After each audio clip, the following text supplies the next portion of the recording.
একটা হিন্দু পাড়ার মধ্যে এসেছি।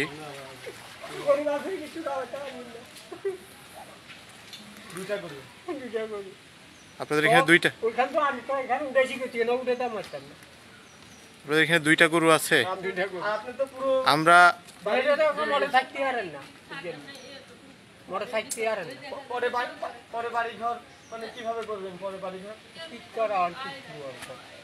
অবশ্য আমরা বাড়ি ঘর মানে পানি নেমে গেলে আমরা বাড়ি ঘর করে দিই। এখানে এই জায়গার মধ্যে কিছু হিন্দু পরিবার আটকা পড়েছে আমাদের ডান পাশে এবং এই পাশে। আপনাদের এখানে পর্যাপ্ত পরিমাণ ত্রাণ পৌঁছতেছে না, ওনারা খুব কষ্টে আছে। এ পাশে ওনাদের দুইটা গবাদি পশু আছে। আপনাদের ঘর তো এটা না? আপনাদের ঘর কোনটা?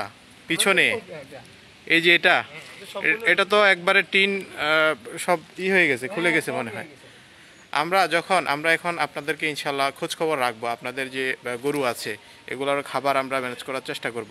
পরবর্তীতে আপনাদের পানি যখন কমে যাবে আমরা আপনাদের এখানে আসবো, এসে ইনশাল্লাহ আপনাদের ঘরটা ঠিক করে দেওয়ার চেষ্টা করব। জি, আমরা আসি। জি।